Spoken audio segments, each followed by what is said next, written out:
Hello, everyone, and welcome to the podcast Young Black Suburban. I'm your host, Kaitlin Files. I'm a young, white, female-identifying lawyer who lives in Bucks County, Pennsylvania, outside of Philly.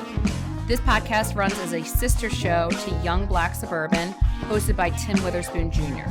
The Young Suburban podcast hosts guests to engage in conversation about their different life journeys and perspectives. My show, Young Blonde, has a special focus on badass babes out there doing the damn thing. So welcome and thank you for tuning in. Let's jump into today's episode. Well, welcome everyone. Today we have Chris Fox. Chris, thanks so much for being here. Thank you for having me. I haven't seen you in so long.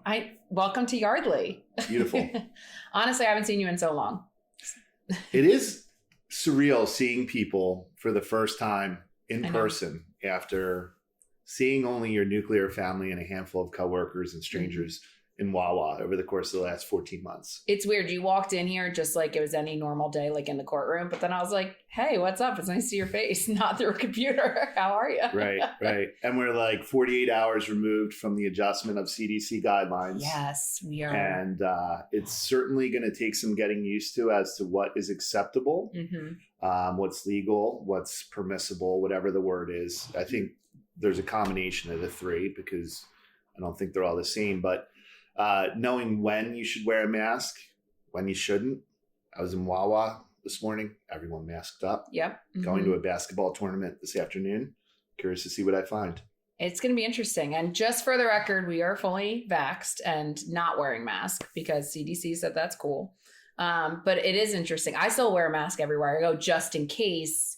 I don't want people to be uncomfortable or whatnot, but it's going to be a brave new world out there with the new CDC regs. It is. And what you just said at the end of your statement about people not being uncomfortable, I think a big part of masks is just about being courteous to strangers. Yeah. I mean, the whole point of the mask in the beginning, we thought was actually protecting ourselves. But then I was like, wait a minute, you're protecting everyone else. So it's astounding to me, the people who still refuse to wear masks when it was actually taking care of your neighbor. But anyway, let's talk about you because I didn't really give you an intro here. So Chris and I worked together. You were actually basically one of my first mentors when I came out of law school working at the firm we were at together. And we have since essentially reconnected since we've gone to different firms. And so tell me a little bit about yourself. Where are you from? Where you grew up? Give me the good Chris Fox background. So I am a suburbanite like yourself, Philadelphia suburbs, but really the other end of the world from here. In fact, when I typed your home into where I live, it was, I think, 58 miles. Yes. And we appreciate you driving here. And so I am from the western suburbs. More specifically, I'm from Delaware County, a.k.a. Delco, a.k.a. The center point of Mayor of Easttown, even though I can't watch the show without critiquing all of the inaccuracies, particularly with the accent, which is overdone, inaccurate, and distracting. You don't have an accent at all. Yes and no. I mean, there are certainly things, and in fact, my wife, this is so random, but I'm going to put you on the spot and ask you what you call the small animal that has quills that it uses to protect itself. Porcupine. Right. There's another word. Well, my wife, who interestingly grew up in Philadelphia, thinks that the way that I say porcupine is weird. Like she wants to almost pronounce the U as opposed to a long Y. Where's your wife from? She actually grew up in Overbrook. Okay. Which is part of West Philadelphia, right on the border with Lower Merion Township. So she says porcupine? I don't know that she really says the word very often, but somehow the word came How out. often are you guys saying this word? So my mom says water. And I always said water ice, things like that.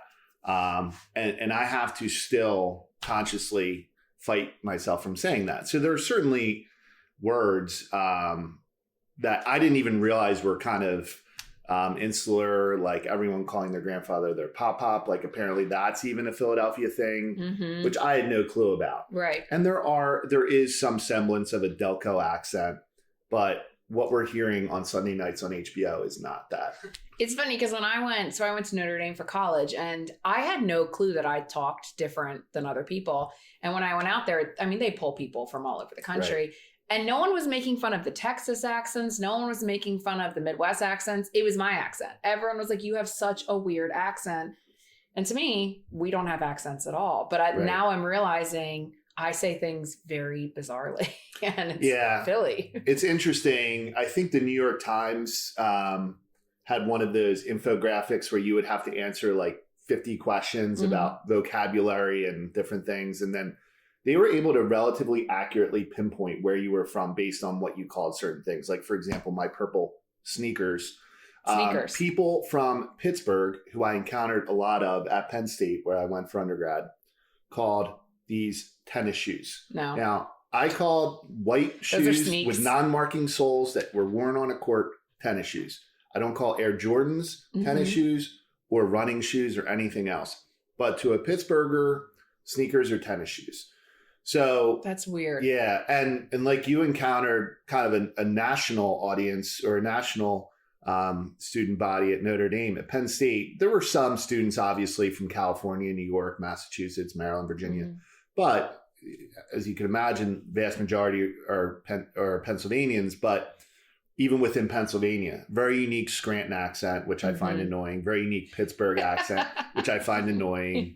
And then even I've encountered some people in representing injured workers from South Central Pennsylvania, like the Chambersburg area, where they have almost a Southern accent. It's upland South type of thing. It's interesting. So it's even interesting though around Philly too. I mean, you can almost tell when someone's from South Philly or if they're from the West Side. Like you can kind of tell the different Philly dialects. Yeah, it's very interesting. And I think there is some correlation between working class neighborhoods where people are more comfortable with the people around them, and just like I think a lot of people who consciously work to fight their accent when they get comfortable. Yeah, like if you have a Southern accent, but you came to the North to go to college and you want to assimilate and you try to fight that. But maybe if you have a couple glasses of wine and you're comfortable, then the Southern accent comes out. Or if you go home and you're around other Southerners, it's going to come back. And I think the same thing with accents in Philadelphia. The people that are in Center City and they're all professionals and they want to sound like newscasters versus if you go to like South Philly or Port Richmond or different parts of Delco, places like where people are blue collar and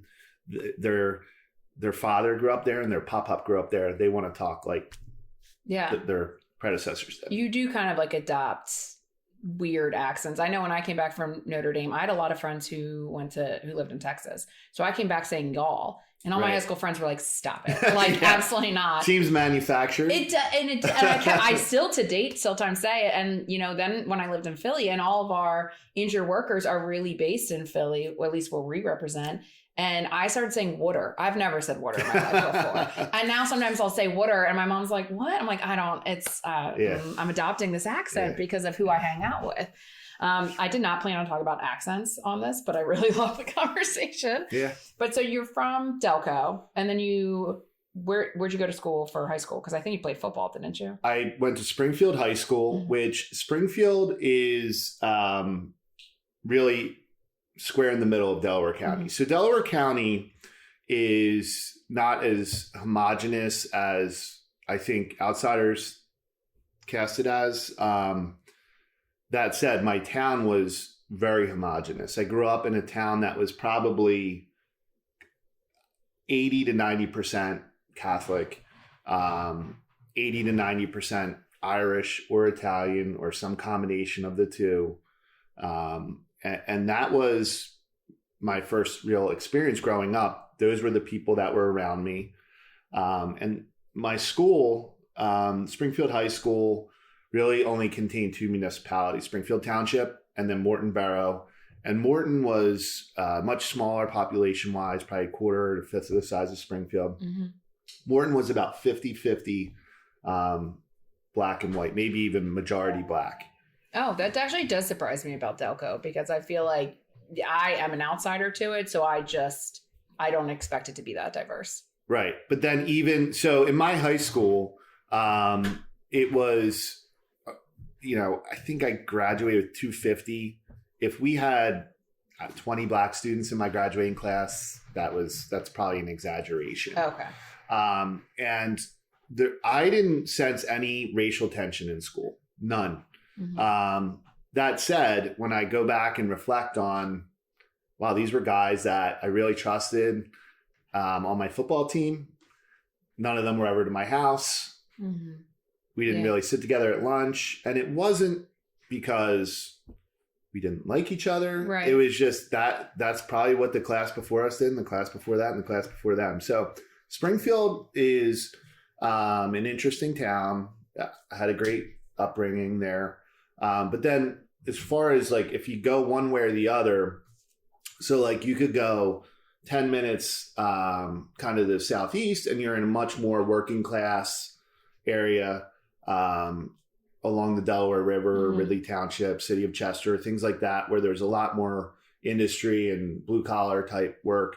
You could go 10 minutes the other way and then you're along the main line. So you have Radnor Township, which is in Delaware County, but that's just where Villanova University is, and it's part of the renowned main line, and we're talking old Philadelphia suburban money. So even within Delco, I mean, it runs the gamut. Yeah, and you're back in Delco now. You moved back. Yeah. Well, so I never really left other than my 4 years at Penn State. That was really the only time I left Delaware County. I have moved around Delaware County. So I moved back to, I moved back home for law school. Where'd you go? I went to Temple. Okay. Graduated in 2002. So I left. Go Owls. We're both Temple law grads. Right. And it's funny because I've already now dropped Penn State and Temple, and I know you're a Notre Damer, and I grew up in that Irish Catholic mentality where I grew up a Notre Dame football fan. My grandfather was a big Notre Dame football fan. My dad went to Villanova, so I grew up a Villanova hoops fan. Hated Temple, hated Penn State, but then that's where I ended up, ironically. So it's kind of interesting. That is interesting. Yeah, so I mean, I've moved around in Delaware County. So after I graduated law school, I bought a house in Havertown, which is Haverford Township, which is Delaware County. And we were there for about 10 and a half years. But my family was expanding and we couldn't find a place. 4 kids. 4 kids. Yeah, my 4 kids. Yeah. 4 kids. So we ended up moving a little further west. We're now in Newtown Square, which is really, I live, no exaggeration, 150 yards from the Chester County line. So I'm on like the western terminus of Delaware County now. With your kids and your animals. Because you got like a mini farm going on. Well, yeah, right now the farm only has 1 dog and we have 7 chickens now. Yes.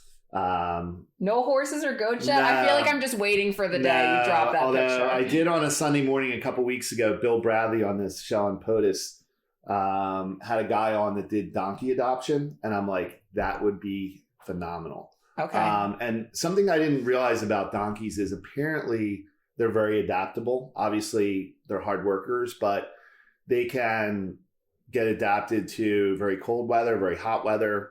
They don't need much, but they do need housing, which I don't have, even though I have a lot of grass. I think you're going to get a donkey, and you're going to be a donkey dad. I would. It sounds like. Folks that live not too far from me have alpacas. Okay. Which I would love to have, and it would help on the landscaping bill if I could just have a couple grazing alpacas. But oh my gosh, it's amazing. I would love to come by your house and just see these alpacas grazing outside. It would be phenomenal. And as you can see, I'm not, I probably don't look like a farmer. So getting my hands dirty. It's chickens, surprisingly, are, first of all, easy animals to take care of. They require food, water, and not much else, not a ton of space. We do let them out and let them kind of roam around. And unfortunately, we've lost some over the years. Some we found, some we haven't found. We have foxes, we have hawks. So, wow. Yeah. So that's a little harsh. I remember I was in a deposition with our first set of chickens. We had 4 chickens, our very first go at it. One of them turned out to be a rooster. So he had to be rehomed. Oh. His name was Eleanor. All of our chickens, we give them like old lady names. And that particular chicken's name was Eleanor. Eleanor. And we found out Eleanor. We started to hear crowing early in the morning. And then we were like, he was getting a little aggressive. And so he had to be rehomed. So we had 3 hens left. And I was actually in a deposition.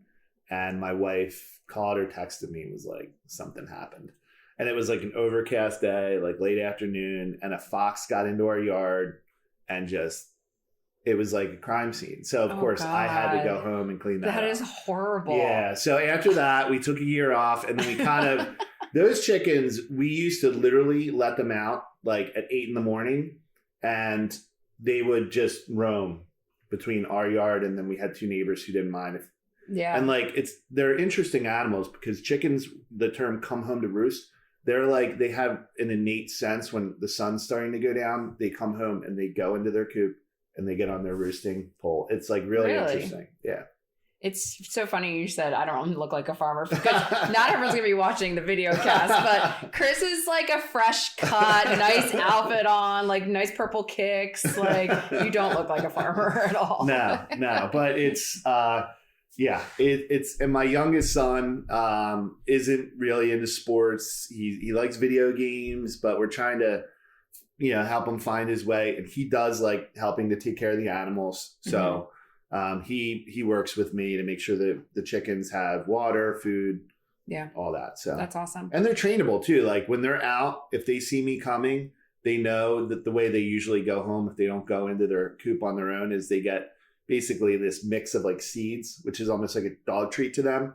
When they see me come, they come running out of wherever they are because they know they're about to get Look at you. treat. Yeah, it's pretty interesting. Whisperer. I'm not a big bird fan, so I'm going to leave the chickens to you. Nor was I before this. I'm actually scared of birds, so I don't know if I could like if you tried to hand me that chicken, no, absolutely not. I would never touch it. Yeah. I have no interest. I don't know how we got there, but we're there.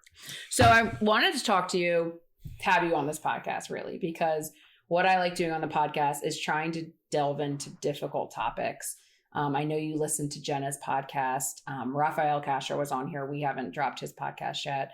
But to talk especially about issues that a lot of white people don't normally talk about, racial issues, class issues.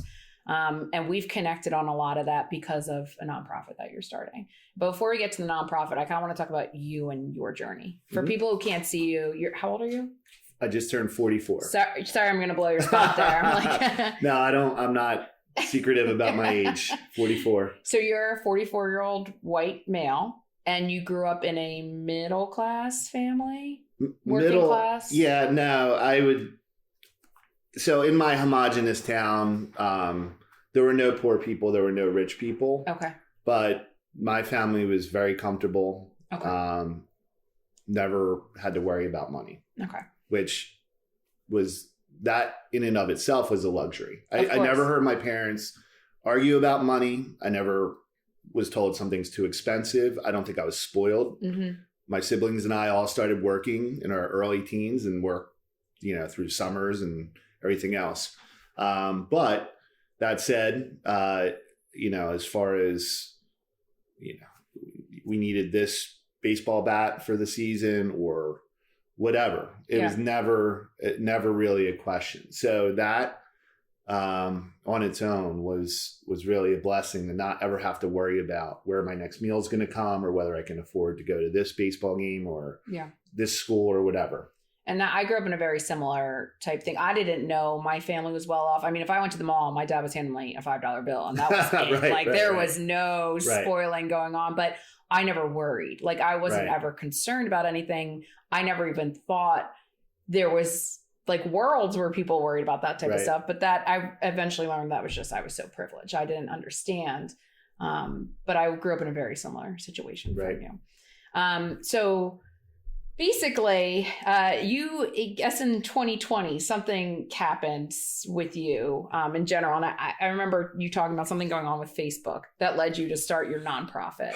I want to kind of, you don't have to jump right to Facebook, that encounter, but kind of where'd you get to where you're, because there's a stereotype out there about middle-aged, white, middle-class men that they are not what people call woke. Right. And you are shattering that stereotype. Right. So I wanted to have you on here to talk about that a little bit, about your journey to essentially anti-racism and equity, all that good stuff. Right.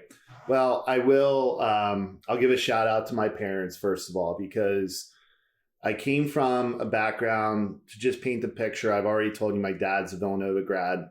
My mom actually went to Immaculata, which is a small Catholic school, which was all girls at that time. Mm-hmm. And I don't know if Villanova had women in the 60s or not, but it was kind of a sister school of Villanova. So I grew up in a household where my dad has said to me he would never vote for a Democrat, and I don't know if he ever has, but he was the classic, Wall Street Republican / Reagan Republican / whatever, fiscally conservative, where his number one political concern ever was the stock market. Mm-hmm. Keep taxes down, keep the stock market up. I'm good. Mm-hmm. My mom, my understanding, and I never really talked to her about this a whole lot, but I think growing up, my mom was probably registered as a Republican and probably voted Republican frequently. But she is like, every time I go into her house now, like MSNBC's on, and I'm like, Mom, like, you need to diversify your news. Or just turn it off. Get some different perspectives. But even though my dad was a Republican, I literally never heard my parents say a bad thing. Certainly never heard the N-word or any other kind of derogatory terms for minorities, gays, even nothing. Mm-hmm. And because of that, it never was something that really was part of my vocabulary, obviously, or part of my psyche. My parents just didn't think that way. Mm-hmm. And that was really, I think, key in me kind of forging my own identity early on. I mean, when I talked about earlier going to a high school with probably 80 or 90% white people and a very small minority of African Americans, not much else. But I never felt uncomfortable about around my black classmates, my black teammates on my football team. I just didn't, and I never thought any less of them. Mm-hmm. And I don't know that I can say that about everyone that was around, but I do credit my parents, and I didn't have a perfect childhood. I mean, my parents got divorced when I was in middle school. It was a really tough time. But they were definitely, as it came to race relations and just being courteous to everyone, they definitely fit that mold. My dad went to Puerto Rico for business very frequently.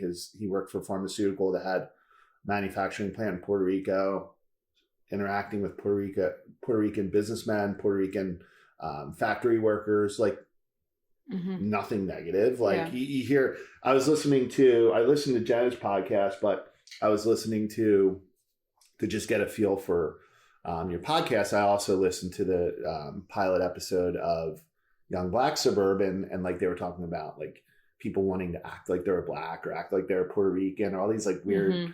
like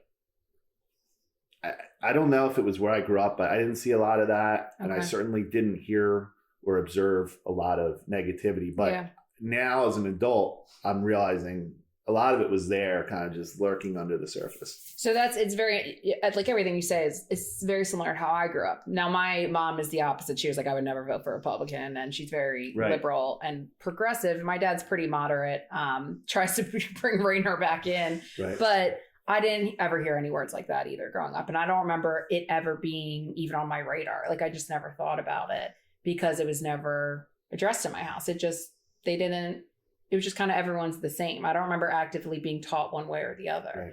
But then it was as I was growing older and kind of breaking the bubble and going out into the world. And I was like, oh, wait, what's going on here? And Jen and I talked about that a lot, about learning that type of stuff, and that there is a lot of racism, homophobic, everything that still goes, sexism, classism that's still going on in the world. When did you start to like really realize that, there's actually a lot of stuff going on, maybe not in your household, but actually the inequities that are going on in our country? Well, I think I was always aware of the inequities. I'm somebody who loves history, and I think that I probably knew a little more about the accurate history of our nation than, the average person. Certainly not a historian or a political scientist or anything like that. But I felt like just because academically, social studies was always my favorite subject, whether it was geography or history or, sociology, political science, whatever. Anything that kind of fell under the umbrella of social studies, I was interested in. Not a math and science person, not necessarily an English type. So social studies was just where I like to be academically. So I feel like I was aware of our history probably with a little more honesty than others. But what I think was kind of the turning point for me was as social media has become more prevalent, particularly over the course of the last couple of years, with the issues with race relations being in the forefront, the pandemic, and obviously the election of 2020, and the politics, the transition of power, which never really was fully effectuated. With social media, it gives a platform for anyone who wants to say whatever they want to a broad audience. So it could have been plenty of moms and dads in the town I grew up in felt the way that moms and dads feel in the town I live in now, but they didn't have that voice for widespread communication. Now with Facebook, you learn probably a lot more about your friends and neighbors than maybe you'd like to know. And with the politics, there was a leader in power for 4 years who was saying it's okay to feel that way. I mean, He validated a lot of nasty things that people might have kept hidden, that are now just, it's okay to be this way. That's absolutely true. And what I have found with my quote unquote friends on Facebook, I think old friends know each other better than new friends. And what I mean by that is I have a lot of friends that I grew up with who I know, and it's known, and we talk about it. We don't see eye to eye politically. I still feel the vast majority of those people are decent people. So what I try to do is not necessarily change their mind, but certainly if we're in a social setting, particularly if there's alcohol involved, like if you're out at a bar or at a baseball game or anywhere, you don't want to engage in that political discourse there. Sadly, I think people that have known me for less time may think I'm some far left radical. I always view myself as moderate. And in fact, I never voted for a Republican president. I in fact registered when we registered in government class in senior year in high school. I registered as a Republican because that's what everybody around me did. But then the first presidential election I voted in was 96. I voted for Bill Clinton. Then in 2000, I voted for Al Gore. And at some point, shortly after I registered, I switched my party affiliation. But I wouldn't say I would never vote for a Republican. In fact, I considered voting for John McCain. And one of the things that I said to myself, let's see who they pick as their vice presidents, Barack Obama and John McCain. Barack Obama chose Joe Biden. John McCain chose looking back on that. Sarah Palin. You didn't want to vote for Sarah Palin? So, and you know what? It's the people around him that let him make that choice. And Sarah Palin, I think, was like a little bit of a sneak preview of like the Marjorie Taylor Greens and the Kristi Noems and all the other. And I don't want to stereotype about like young female politicians, and I should probably put, Matt Gaetz and many others in that category. But that was it for me as far as Obama versus McCain. There was no question in my mind. Right. Yeah. I mean, it is interesting to think back. It's crazy looking back on that. Like Joe Biden, and he was just Uncle Joe. Like, I feel like it was just like, oh, there's a nice guy. And then it's just like, now he's our president. Very interesting. Right. But like there are people that my kids, go to school with parents who think that like, Joe Biden is a Russian instrument or a Chinese instrument, whatever. I don't feel that way. Yeah. Obviously. And I try to avoid, I obviously don't want to burn bridges for my kids. I don't want to be uncomfortable around people. Right. But my point was, I think the people that know me and that grew up with me know my makeup, know my work ethic, know that I care about people.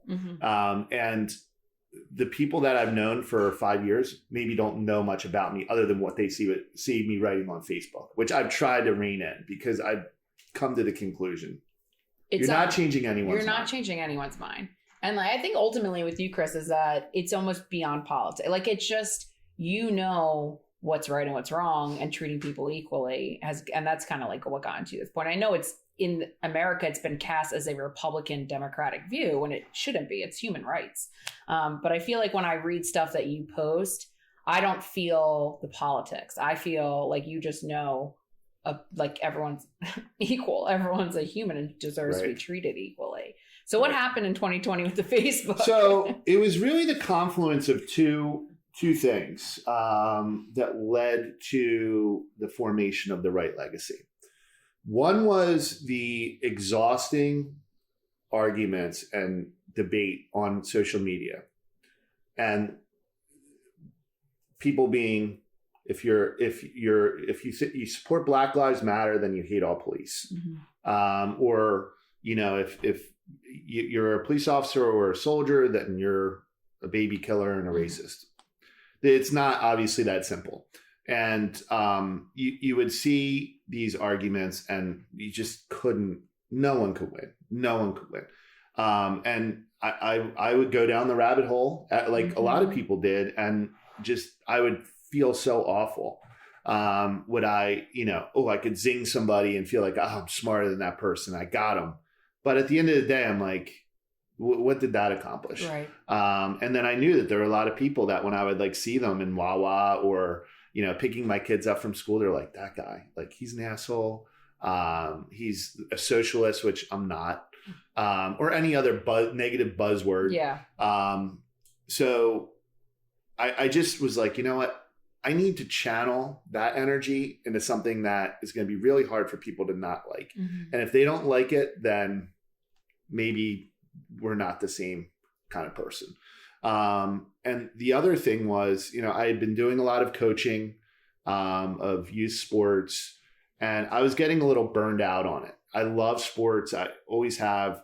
And I enjoyed coaching, but dealing with, certain almost political elements of coaching gets tiring. And like, I understood, if a parent wasn't happy about something, they're complaining or speaking out because they love their kid. Right. I get that. Like I'm a parent too. And like, I've been in situations where my kid is, my younger son, who I mentioned, isn't really into sports. Like the Dean Machine, his Little League coach would literally bat him and two other kids 7th, 8th, and 9th in every single game. And just rotate them between 7th, 8th, and 9th. And I just didn't understand. And we're talking about like 8-year-old kids, like hide one of them second. Yeah. Put one of them 6th one game. Also, spread it out. Who cares? They're 8. Right. So like I would see stuff like that and it would make my blood boil. Yeah. But I would try not to, because I understood, hey, this person's a volunteer too. But I realized I had to take a step back from coaching. So that was going to free up some time. And so I started to think of like, what can I do? What talent maybe do I have, or what experience do I have beyond being an ex-jock that could coach? So that's when I thought about, I got to do something in the legal arena. And I wanted to do something that had kind of a social justice mission to it. And I started to kind of just call around. I called a guy from college that lives out in LA, married to a Black woman. And I knew he was a teacher in a neighborhood with a primarily Hispanic student body. So I'm like, this guy, well, he knows what's up. So I started to talk to different people. I called you. I called some of my friends. I called people that I knew were Republicans, like in the category that I described earlier. There are people that are on the Wright Legacy that are Republicans, but it doesn't. That didn't disqualify anyone. So I started to call around, and I called lawyers that I trusted and respected, but I also called people that I thought could give some different perspectives, like my friend from college who lived in LA. And is in a mixed race family and teaches in a Hispanic neighborhood. I'm like, this guy's going to tell me some stuff great, by the that way. I can, and he's brilliant. He is. But like, I literally called him he's like, can we talk on Sunday morning? So I think I called him at 10 a.m. So this is like 7 a.m. in California. And I came away from the call. I was like shook. I was like rocked. I'm like, this dude is so far to the left. I was like intimidated because his ideas, and maybe that's because, he's in Southern California in a so-called liberal bubble. And like, that has enabled him to like kind of push things to the extreme. Whereas I'm in this like slightly red area where I'm pretty purple. Right. It's purple, but like my particular town isn't, mine's more like, it's redder than it is blue. So anyway, I was like, whoa, like I felt like there's so much I don't know. And obviously I wanted to get perspective from women and want to get perspective from African Americans and Spanish speakers, our former coworker, Rafael Castro, who is somebody I love on the podcast, respect. Phenomenal guy on the podcast earlier. But when I knew that he had worked in a youth court before, so I'm like, I'm calling Raph. And I heard you and Jenna talking about like, tokenism. And, I'm trying to be mindful of like, I'm not going to have a board of directors that has 10 people. I'm not going to say I need 4 whites, 4 blacks, 2 Hispanics, 5 women, 5 men. It's not what I was going to do. I looked at it more like I was almost like a general manager building the dream team, right? And you need diversified perspectives. You do. And it's not about putting someone into a category based on their sex or their age or their race. It's about drawing from their experiences. Exactly. I am an Irish/German Catholic white straight male. You basically just described me except I'm a girl. Exactly. And that's the thing. I don't fall into any other than now that I'm over 40, which you are not. I fall into the older worker category. As you know, the Age Discrimination and Employment Act, 40 and up is an older worker. Oh, wait, hold on. Crazy. That's a good segue. I almost forgot. Oh, Chris brought me some. I brought a gift. I brought a gift. And so your podcast is called what? Young Blonde Suburban. Young Blonde Suburban. I'm nerve. I am suburban. I am not young, and I am not blonde. But at one point in my life, I was all 3 of those things. So last night, I was trying to find the bag of my childhood that my mom dropped off at my house in like a Swiss Farms grocery store bag like 5 years ago. I couldn't find it. So I started scrolling through pictures, and I wanted to present you with this picture of me as a young blonde suburban. Oh my God. And I did it in black and white.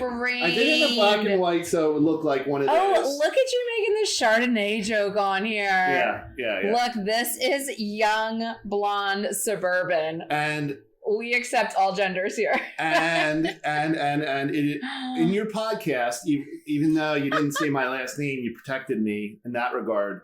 I heard a joke about me being misinformed because when I wrote an article about Jen and your meeting, that I referenced Chardonnay, which is apparently the drink of a 60-year-old woman. I do and not drink Chardonnay. I'm a red wine drinker myself. Oh, Sauvignon Blanc, please. Which I agree is probably the white wine of choice. This is fantastic. I love this. Hold on. Let's just, let's just put this up here on the mantle. All right, we are good to go. So, it looks a little bit like a memorial, but and like that was probably when I was in like second grade. So I had like a normal, quote unquote, normal boy haircut, but I was born in 1977, so my hair when I was like blonde as a 2-year-old, 1-year-old, 2-year-old was like below my, it was the 70s. So I had long blonde hair. Wait, you have another thing? What's going on over there in your hand? So I have the picture that's actually from, which is, I'm going to completely change gears on you here, if I may. Go for it. So when I was looking through, I have a box, a shoebox, a dossier, if you will, of incriminating pictures of people from college, parties and everything else. But mixed into that, I also have all these pictures from my childhood, which I don't know, my mom or dad gave them to me at some point and they'd win this shoebox. So I was rifling through that, trying to find a picture that I could use for that. And this is the original picture. So this is the original color uncropped picture. Wow. Right? So truly are young blonde suburban. Right. So, but the reason I wanted you to see the whole picture was if you look to the right of me, you'll see a bonfire. That is a raging bonfire. Insane. If you look to the left of me, you'll see another little boy who has what appears to be a like Native American headdress on. Okay. Right. So that photo is taken, and I'm wearing a black t-shirt, which you can't see the front of, but on the front of my t-shirt, it said Crow in big white letters, which was the name of my tribe, the Crow tribe, and something called Indian Guides. Have you ever heard of Indian Guides? I have heard of Indian Guides because of the movie with Jonathan Taylor Thomas when we were growing up. Oh, I don't remember that. It's like an Indian Guide movie. He like goes on with his stepdad or whatnot. Okay. But, yeah. Well, so Indian Guides, and the female version, Indian Princesses. Stop. My brother, sister, and I were all in Indian Guides or Indian Princesses. Is kind of like a Cub Scouty type of thing, but it was to spend time with your dad. So I was the youngest one, so I was the third one to go through this, and I had a tribe, and we would meet either at the local school, or more typically we would go to another, so I would say once a month, we would have a meeting at so-and-so's house, and we would sit around and we would make a craft, and it would be an Indian themed craft or a Native American themed craft. And so I had like a vest that was made out of like brown vinyl from like Joanne Fabrics. Yeah. We made we got feathers for different things for awards. And it was broken up into tribes, and then there was a nation. And what reminded me of Indian Guides was, so Jenna said Lenape. I don't know if you heard her say that, but I was like, what the heck did she just say? And I still didn't have time to cross-reference this. I'm going to go ahead and guess she said it correctly. But what I Do you say Lenape? Lenape. That's how I've had this conversation. Right. So I say Lenape. So the Lenape or Lenape, whatever, however it is pronounced, I should probably get that right, were the Indian tribe or Native American tribe in our area. So our nation was called the Lenai Nation. And my friend's dad, who is the chief of the nation, had a full-on headdress. Full-on headdress. 35-year-old white guy with a beard. Oh, God. Would come out. So we would meet monthly, but then twice a year we had camping trips. And the camping trips by day would be shooting bows and arrows, shooting guns. That was really probably the only time. Yeah, rifles, not BB guns, like with bullets at a rifle range. Like little, I don't even know what, it wasn't like no kickback, but they were bullets that you were loading into these things, not BBs. And then there would be like Olympics where we would have tugs of war and softball. And so it was great fun for the kids. But then by night, the dads would like party. Booze. There would be beer, whatever. And then like our dads would go the extra mile and they would bring like lobsters and be like boiling lobsters. And like the kids loved it. Now that picture, I look clean, but like there are other pictures where we literally have like, we would like put the cork in the fire and then like paint like war paint on ourselves and stuff. And we were completely neglected from, Friday afternoon at 4:00 when we left with our dads to go to the Poconos or the Eastern Shore of Maryland, wherever the camp was, they were all over. And we loved it. But like the funny thing is like the whole organization was like built on these Native American stereotypes. Oh yeah. Like as you're saying this, I am cringing. Right. But I remember these guides and these groups growing up and not thinking twice about it. Right. Not thinking twice. Right. But all this now, I'm like, whew. Yeah. So, I mean, that was when I heard Lenape, that, and I showed you this list, things were popping into my head. Oh, as yeah. I was listening to Jenna. And it's just like random, like buzzwords, like, which may not make sense to you, but there's all. So story. Chris basically, just for background, Chris was listening to Jenna Messa's, Jenna King, gave her maiden name there. Jenna King's podcast. And we all work together on, well, basically just in the work comp world in general. But so Chris had sent me some buzzwords about things that stood out to him. So I want to get into, because you brought it up earlier, white QB Delaware. Yeah, there's not a whole lot there, but so when Jenna said, when she was and another one is really sticking undergrad at Widener, she would go to Black student union meetings, to meet with her, fellow students at Widener.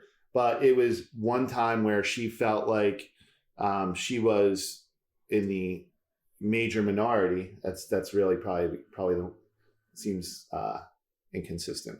She was the clear minority, perhaps only white student that would be at these meetings. So it put her out of this comfort zone a little bit. So as Jenna was answering your questions, I kept thinking of like the Lenape thing, and everything she said jogged some other memory in my mind. And like, so when I want to say it was when I was in law school, buddy of mine, a black guy that I went to high school with, had asked me to come and play on his, I think it was flag football. I think it was rough touch football, extremely physical, very, very rough football league. And, but the thing that was different about it was on my team, we had probably 20 players and I was one of only 2 white guys on the team. And the teams that we played against, I don't know that there were any white guys. So like I would literally drive to a park somewhere in like Wilmington, Delaware, like Glen Mills, Pennsylvania, and pull up, and I would get out and I would be the only white person there. Which it wasn't a threatening environment, although some of these guys were pretty intimidating. And even though it was rough touch, like you could get knocked on your butt and elbowed or whatever. But I was, and it was a little cliche because I was the quarterback, they didn't have kickers or punters, so but I was the quarterback, which then, that's a whole nother topic about white versus black QBs. But my point was, it was one of the few experiences that I've had where I walked into some environment where I was the clear minority. And again, this is Sunday morning rec football.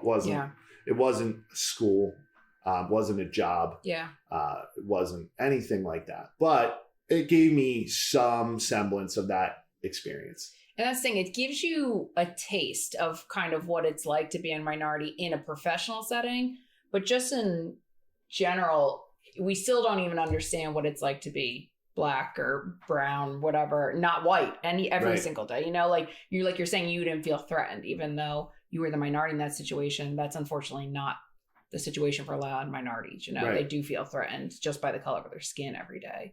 Yep. There's something else you wrote here. I can't tell if they go together. It says double agent and then it says gay lesbian. And no, they do not go together. Don't even know which one to start with. So you start. Sure. So they are 2 completely separate topics. Some of these are topics. So great. I don't even. Yeah, we could. I know where I want to go next. All right. And after this, I want to take a real short, like 1 minute break if we could. But so with the double agent, what I mean by that, and this is interesting, and my guess is you've probably experienced some of this yourself. So based on the way I look, the way I dress, where I grew up, all of that, what I do, I think that there are people that assume that I think a certain way. Absolutely. And I'm not talking about, well, it could go either way. It could be a Black person may think, oh, look at this guy. Or it could be somebody who looks more like me and they think, this guy is like me. So I can say the N-word, or I can, criticize Black people and call them lazy, or I can say something about welfare or any other talking point, not realizing that, the way I say I'm a double agent is they may think I'm on their side, but I'm not on your side. Yeah. I'm not on your side. I don't think like that. Yeah. So for me, I think that part of the white experience is very different than the Black experience, because even though I heard some things on the Young Black Suburban where he was talking about his old boss saying like horrible things. Right. I remember that episode. Truth serum in him. But I think that was Tim talking too. I think. Yeah, it was. Tim. But my point is, while some people who have a certain mindset I'm trying to avoid certain inflammatory terms, but if you have a certain mindset, you may be more guarded when you're around, say, you don't like Black people or you don't like Jewish people. You may be a little more guarded when you're around them, but when you're around the people that look and you think are going to mirror your thoughts, then you're going to. So I've taken in a lot of that. I gotcha. And that's definitely reinforced my views. Yeah. It doesn't make me want to be like that. It makes me want to be anti that. So like when we talk about anti-racism, me being quiet and like Facebook is deadly. It really is. Twitter, they all are to a certain degree. There's you're going to, if you argue with somebody on Twitter, you're less likely to like see that person at the local grocery store than you are somebody you're friends with on Facebook. But it's really hard to change someone's mind there. But I think it is very, very important that if you want to make a positive change, you can't sit back. So while that may not mean engaging in every political argument you can on Facebook, it means doing something. That's going to segue perfectly into the Wright Legacy. I'm not going to let you get up because we're going to wrap up here anyway. So, okay. But I agree with you. I think it's also having these conversations. I mean, we are obviously two white people and we can't understand that perspective, but just having white people talk about the things that they can't understand and kind of bringing those voices up and amplifying them. Wright Legacy. We talked about it a little bit. Yeah. Okay. So the general mission, what you doing with it? Tell us about the Wright Legacy. All right. And I don't want to butcher this or get the order out of order, but the mission is we are you on the spot with this. Excite, inspire, and energize. Those are the words. Excite, inspire, and energize underrepresented youth who are interested in a career in law. Now, that is how many words? 10, 12 words. Arriving at those 10 or 12 words took a lot of work. Oh yeah, we went back and forth. Because again, things and we had an educational consultant from a private school down in Texas who's one of our contributors who was I was introduced to him through a friend, and he said, listen, this guy is going to call you out. If you say something that isn't right, he is going to call you out. So I'm like, this is a perfect guy. Yeah. So like when we're putting this out there, we want to make sure right out of the gate, if we have 10 words or 12 words that represent what we are, we don't want those to be loaded words. Right. Is there some ambiguity? What is underrepresented youth? There's some ambiguity, but that ambiguity invites flexibility. And it's not saying if you want to be in this program, you have to be Black, you have to be poor, whatever. And you had asked about gay, lesbian, double agent, separate things. Oh, but gay and lesbian. So like another group that marginalized group. They are extremely, and like one of the last groups where it is okay to say, because of my religion, I hate you. Yep. I hate you. People don't so much as say that about Black people. Maybe they did in the 50s. And they would say, oh, this is, part of the Baptist religion is like segregationalist. I don't know. But it's still perfectly okay to say, I hate Pope you. just came out and said it was wrong. Yeah. So. And that's a progressive, progressive Pope. So they're included in this group too, because they're certainly an underrepresented and a group that probably doesn't have a lot of political clout right now. Terrorized. Constantly getting attacked. And it's like, I don't want to go down that rabbit hole. That's a different discussion. But my point is, we were a little ambiguous by design because we wanted to be inclusive, not exclusive. So I know myself, and you talked to Jenna about how she wanted to become a lawyer, and she went from shoplifting to policing to lawyering in 2 steps. But for me, it wasn't such a clear path as much as it was. I told you I always loved social studies, history. I do like writing. And at Penn State, that's the type of school where more people than not are there with a very kind of practical, I'm going to be an engineer. Yeah. I'm going to be a businessman, whatever. I was in the College of Liberal Arts, which, I didn't really know what the heck I wanted to do. So I kind of just processed it through. I changed my majors a couple times and actually oddly ended up in this major called Labor and Industrial Relations, which is in liberal arts, but has some business component to it. But kind of then I perfect ended up getting in it as a comp lawyer. Yeah. So anyway, I ended up in law school, but my point was I actually got better grades in law school by far than I did in college, because at that point I realized this is what I'm going to do. I got but it took, I'm certain that people helped me along the way. I know it. I know the people that helped me. I didn't have lawyers in my family, but I had, a friend of a friend, or one of my aunt's good friends was someone who let me work for her, and, had a connection at Temple, and whether that helped me get in there or not, I don't know. I'm guessing it probably did. So my point is, I want to provide that nudge. I can't pave the way. I can't pay for these kids to go to school. But if it's a kid that knows nothing about what a lawyer is, other than what they see on the news of somebody getting arrested and then being on criminal trial, or like a Law and Order or an SVU, like these crazy shows on TV. Yeah. If that's all they know about being a lawyer, I want them to realize there's such a broad array of careers you can. And if you want to do it, you can do it. And, it was one of the podcasts Tim Witherspoon and I have done too. I was on his, and then he was my first show. And I think he told the story on here. I think I was talking about the Wright Legacy, since I'm on the board with it. And he was talking about how when he was growing up, and he grew up in Bucks County, he still didn't think he could ever be a lawyer or a doctor. It was just not something that was on his radar. He thought he was going to be a rapper or a professional athlete, which he was both. But it's exactly what you're trying to do with the Wright Legacy, is to essentially expose kids to say, you don't have to look like what the lawyers look like right now. And the legal field is predominantly dominated with white people, white males.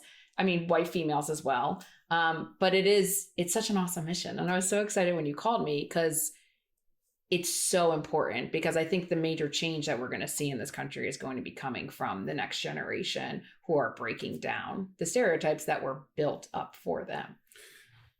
I want to sneak in one more of you can buzzwords. And then I'm going to do my final question, then we're going to wrap up here. So, and again, this gets into, I think, the way you and I grew up and some of the resistance we're seeing to some of these potentially positive changes. So I wrote negotiation-pie. I was going to ask about that one, just because I saw the word pie and I wanted to know what was going on there. So what made me think about that, I forget exactly what you and Jenna talked about, but one of, I think, the key understandings of being a good negotiator is it's not necessarily winning and losing. Okay. So you may have a certain set of objectives going into a negotiation, and I may have a completely different set. And sometimes it's about dollars and cents. Sometimes it's about some other term. But my point is, if a mediation or an arbitration or whatever type of negotiation ends with a resolution, it doesn't mean that one side won and one side lost. Mm-hmm. It means the parties forged an agreement where they each gave up a little something. Compromise. All right. And that's obviously business, that's law, whatever. It's our bread and butter. But the pie analogy, I'm feeling from people that they think that if this black kid from Chester High or Strawberry Mansion High goes to law school, ultimately, then that's a spot that kid from Lower Merion High School or kid from Central Bucks East isn't going to get. And it's not necessarily the case. Okay. Right. It doesn't mean that if we give a path to someone else that they're taking from you. Right. All right. Gotcha. And it's the same thing with jobs and everything else. Relate this to immigration. They're taking our jobs. They're taking our jobs. You got to see it like we're broadening our horizon. We're not tug of warring here. Right. And that's what I a lot of female empowerment groups always say, you know, it's not fighting over for that one seat at the table. It's just making a bigger table and getting everyone to the table and listening to everyone's voices there. I like that. The negotiation pie. Yeah. Everyone wants a piece of pie. I thought of pizza when I said that, but yeah, they're definitely. You thought a pizza pie when you say pie? Pizza pie. I don't know why I thought of that, but pizza, I mean, not that pie isn't sliced, but like a pizza is always pre-sliced, you know, where if you got an apple pie from a bakery, you could kind of I don't know. That's I guess why I thought of it that way. So anyway. All right. So the way that, first off, thank you for all of your thoughts today. We burn. Burn. That's because I had 2 cups of coffee and kept talking. Sorry. No, I think it's important. I think it's good stuff. And Jen and I were talking and we were like, it's time for white people to sit down and listen. But here we are, white people having a podcast. But I do think it's important to have these conversations because they are hard conversations. And it's a lot of looking at ourselves and what we do wrong and what we need to do better. While also understanding that we have no clue and we have to learn. But my final question has nothing to do with any of that. I ask it of everyone on the podcast. I'm sure you heard me ask Jenna. But what brings you joy? You can't say your kids or your wife. I'm not. I always, don't give me that. We'll assume they bring you joy. All right. So, wow, that's really. I don't think I must have turned it off at the very end. You were done with me and Jenna. You didn't want to listen. I don't know. Maybe I got home. She gave like 13 shout outs at the end to everyone who brought her joy. So, wow, that is a hard question to answer. But I can say a lot of things. Something like weather on a day like today, realizing that we're seemingly turning the corner from the pandemic. Yes. Like I've just felt like the last couple of weeks, I don't know if it's spring, the pandemic turning the corner or whatever, just like getting up and being like, wow, this has been a really shitty year and few months. Like hopefully we're almost done with this. Yeah. Simple stuff like that. I like that. Just little simple things. I mean, beating my friends in fantasy football or fantasy baseball. I take great pleasure in that.